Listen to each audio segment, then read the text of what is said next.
Well, hello again. This is Tom in the rabbit hole. And what I want to do today is share my plan. This is a new project that I'm starting. In the last video, the one about bevel gears, we talked a little bit about the Van Norman 22L Universal. And I showed a couple of clips of that in action. And I think what I want to do today is share the brainstorm that I've had and the first steps in the process of creating a new, more capable hobbing machine. Now, if there's any Van Norman folks out there that are shuddering in apprehension right now, I can tell you right now that I'm not going to tear up that machine. It's going to be left in its original pristine condition, and I'm going to design attachments to do what I need to do. So you can think about this as any other kind of milling machine attachment. So what I'm going to do is I want to use the head on the Van Norman in its horizontal orientation, so the axis is actually on the sheet of paper in this view. And I'm going to create a hobbing head, an attachment for the head that will attach to the head and be driven by the head, that will drive a hob on an axis that is perpendicular to the axis of the spindle and intersects at a point not unlike that. And this is going to be set up to allow me to rotate it 180 degrees. So in the current orientation, if you can imagine a gear blank here, I'd be cutting a spur gear. This is more or less horizontal, and the gear is mounted on a vertical axis and being fed upwards toward the camera. The machine that I have is fully capable of handling this. It has the feed system on all axes, and all I have to do is kind of manipulate it to suit my nefarious needs. So at 45 degrees, I could cut a 45 degree right hand or left hand, 45 degrees the other hand, 60 degree. I can envision some extreme helical gears that are useful at 60, 70 degrees, something like that. So I'll be able to do things that I can't do with the machine I've got. And I think the other objective for me is to try to capture some of what I've learned, some of the mistakes I've made, some of the areas where the machine that I built before is more complicated than it really needs to be. And in a minute, I'll explain why I think the Van Norman ram type mill is a perfect platform to jump off from. It's got some real advantages. But I think this assembly right here, this attachment, is the ante in the game. If I can't do this, then the rest of it doesn't need to be done. The challenge here for me, a lot of this stuff is going to seem familiar, but the challenge for me is that I'm actually going to have to make a metal cutting axis. So a metal cutting spindle and a support system that's rigid enough and capable enough to do what I need to do. I've made positioning systems, index systems, lead compensation systems, but I haven't really done an actual metal cutting axis yet. So that's going to be one of the challenges. I think the rest of this stuff is all stuff that I've pretty much done before, with the exception of cutting big bevel gears, which is the subject of the last video. I'm also going to have to make a set of fairly large diameter helical gears for the drive system. But just to walk through this briefly, this is the spindle. It's rotating this way. I need a helical gear here that drives another helical gear that's attached to the input side of the bevel gear system. This is the output side, the spindle side, so that'll be keyed to the shaft. And this will probably end up being a little thicker than I've got it drawn here. I want this to act as a flywheel. There's a lot of impulsive torque associated with hobbing, and I want to try to interrupt that here rather than reflect that back through the gear train. The spindle will have a taper. I'm imagining a 30 taper with a drawbar. It will mount, it will carry an arbor that will mount a hob with the appropriate spacers, and then there'll be a tail support, an arbor support that slides on and off here. So there's clearance to mount the hob, mount the arbor, do all that stuff. You can slide it on. Then you slide the support on, maybe on a set of dovetails, maybe something simpler than that. I haven't worked out all the details yet, but I think this will work. So what I want to do today is kind of lay out my plan, and we'll see how this goes. You know, it's always a journey of learning and correcting mistakes. So we'll see. The basic structure here is going to be steel weldment. So there'll be kind of a case here that contains the oil for the gear train, and also supports the arbor support, supports the spindle, all that stuff. I think that's going to be fairly straightforward. This is maybe the fourth iteration of the design. So hopefully I've thought through most of the mechanical considerations, but you never know. What I want to do is we're going to go to the machine now, and I'm going to show you why the Van Norman machine seems to have some real advantages.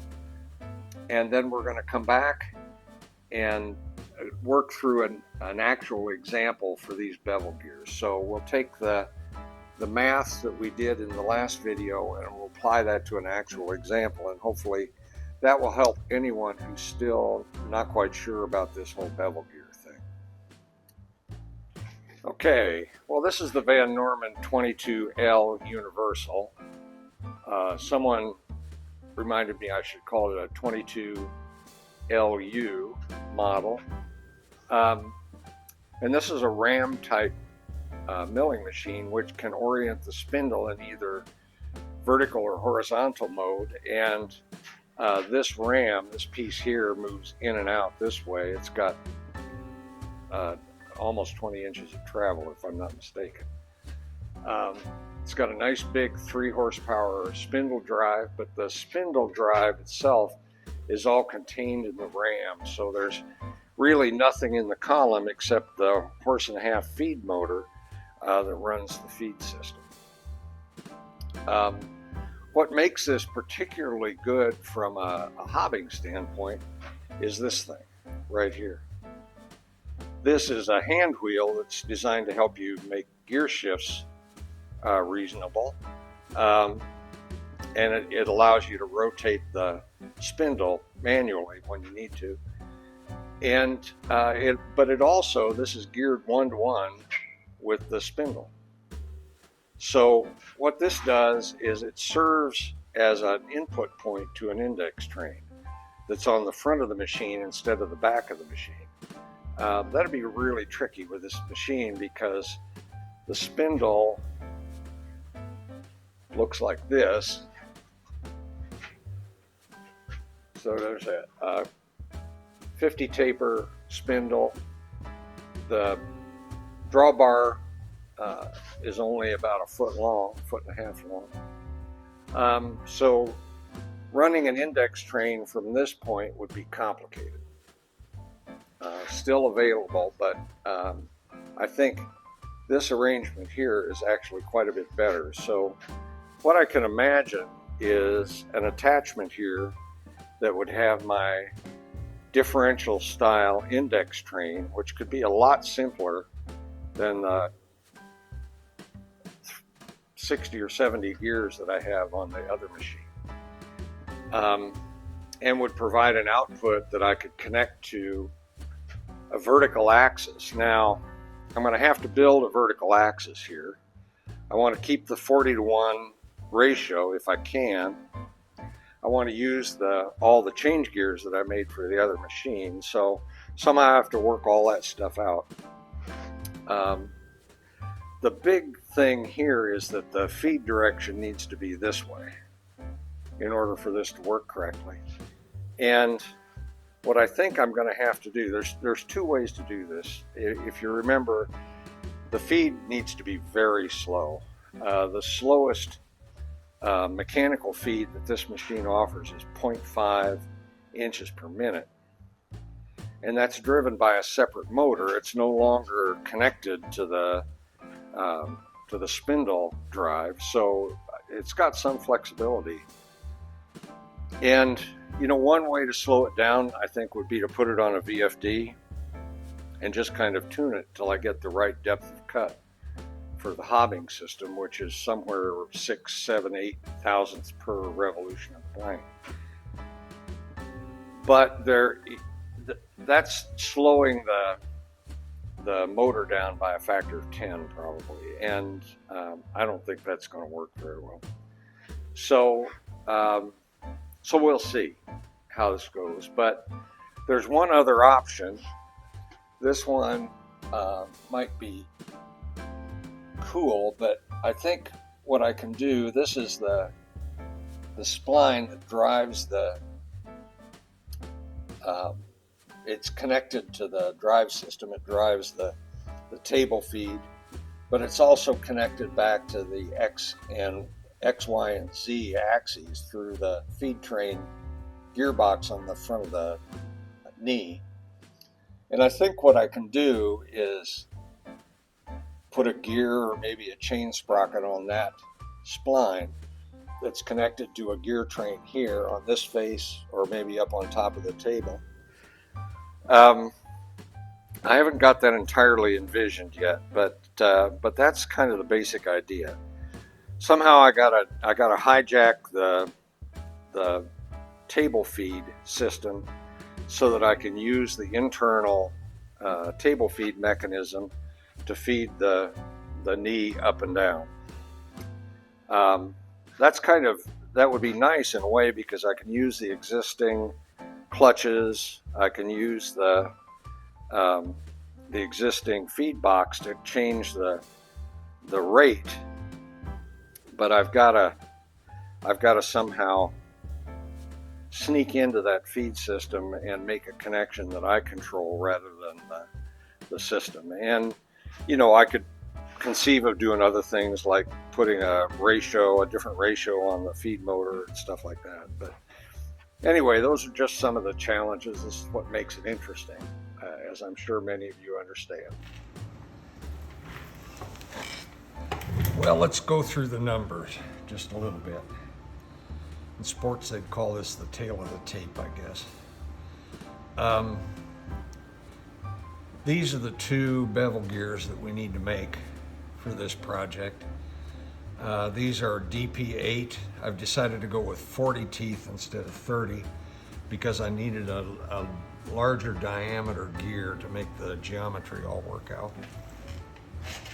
So I'm not going to go through all the equations and stuff, but I did want to just try to illustrate what we were talking about in the previous video with a practical set of numbers for a gear that I actually intend to make, or actually two gears that I need that are identical from a functional standpoint.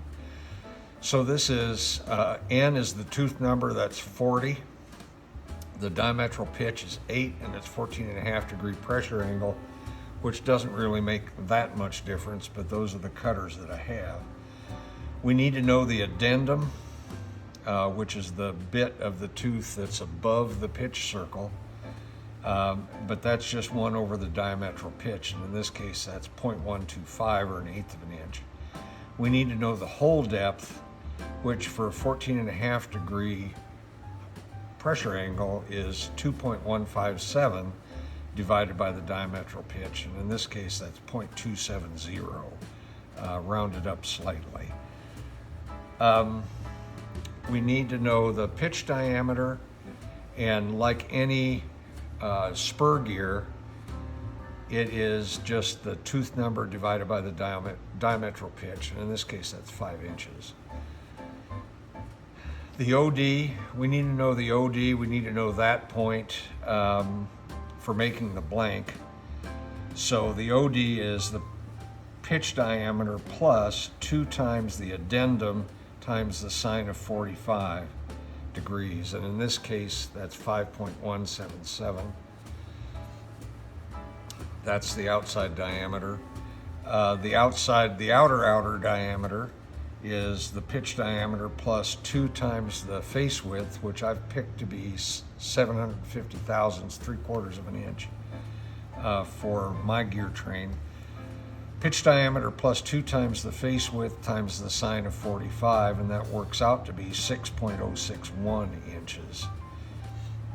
And the outer diameter is the inner OD, if that makes sense, plus 2 times the face width times the sine of 45. So that's 6.238. So the pitch diameter for the cutter is going to be the PDO, which is this diameter here, times the diametral pitch, and that works out to be 52.8.